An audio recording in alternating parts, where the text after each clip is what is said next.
la transformation numérique des entreprises. Je ne vous parlerai pas des startups ou des GAFA, ce que j'appelle en fait des méga numériques, mais je vais vous parler au contraire de la transformation numérique des groupes établis, c'est-à-dire des groupes qui sont des sociétés solides, françaises, tant dans les grands groupes que dans les entreprises de taille intermédiaire. La transformation numérique va changer profondément la stratégie, l'action de toutes les entreprises. Bien entendu, la transformation numérique va toucher en premier lieu les entreprises de services, parce que dans le domaine de l'industrie, il existe des processus technologiques qu'une start-up qui arrive dans le métier ou même une méga numérique ne maîtrise pas. Pour parler de Saint-Gobain que je connais bien, si on veut fabriquer des pare-brises, cela signifie des années de maîtrise technologique, de recherche et développement. Non, je vais vous parler de la transformation numérique dans le monde d'abord et avant tout des services. Et pour commencer, vous rappelez ce qu'est ce phénomène absolument fantastique qui est à l'origine de la transformation numérique, c'est-à-dire la possibilité, à partir d'une plateforme qui est un site internet, de pouvoir s'adresser à la multitude des interlocuteurs, par exemple des clients, en s'adressant à chacun d'entre eux d'une façon purement individuelle, c'est-à-dire totalement spécifique à l'interlocuteur, avec la possibilité pour l'interlocuteur de répondre, donc à s'adresser à lui de façon interactive et en disposant pour lui, sur lui, d'une banque de données qui, bien entendu, comprend la connaissance de toutes ces caractéristiques et qui peut permettre aussi de faire des comparaisons avec des profils d'interlocuteurs semblables. Disposer d'un tel outil est pour toutes les entreprises, de toute taille, y compris pour vous, dans votre métier, une transformation fondamentale. Que faut-il en tirer comme conséquence? Premièrement, que la transformation numérique de tous les métiers, d'ailleurs de la vie des citoyens, de l'action des administrations, va être quelque chose qui va être la question fondamentale pour toutes les années à venir. Donc par conséquent, vous ne pouvez pas ne pas intégrer comme une de vos priorités la transformation numérique. Ça, je crois, vous et bien d'autres entreprises, c'est une chose qui est comprise. Ce que je crois qui n'est pas compris, c'est la façon dont il est urgent de le faire. C'est-à-dire que vous ne pouvez pas attendre.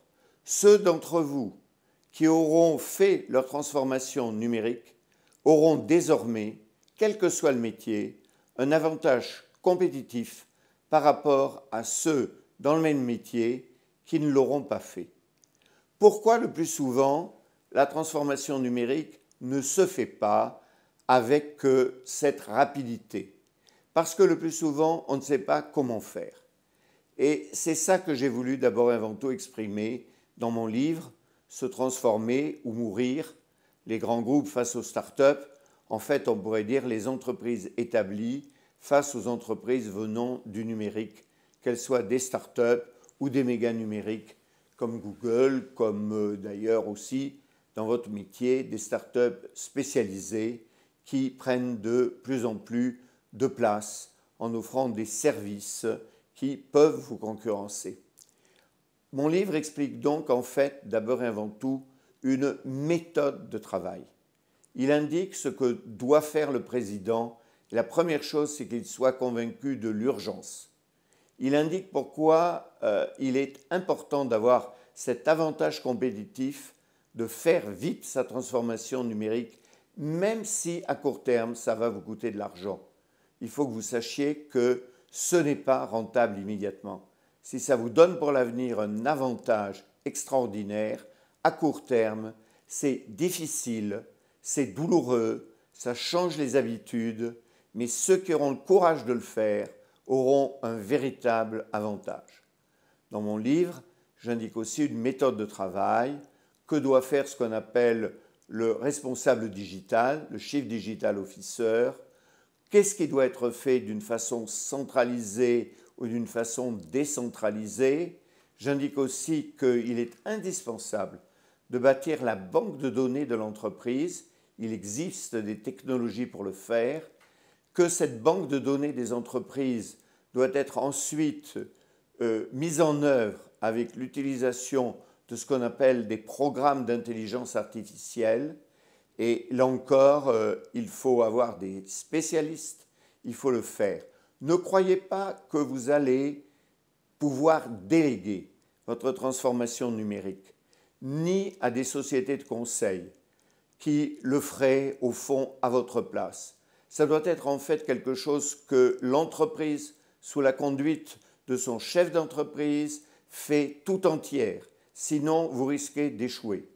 C'est ensuite aussi une chose pour laquelle il faut expliquer. Il faut bâtir d'ailleurs plusieurs types de plateformes avec vos clients, bien sûr en priorité, avec vos fournisseurs, avec vos partenaires. Qu'est-ce qu'un partenaire?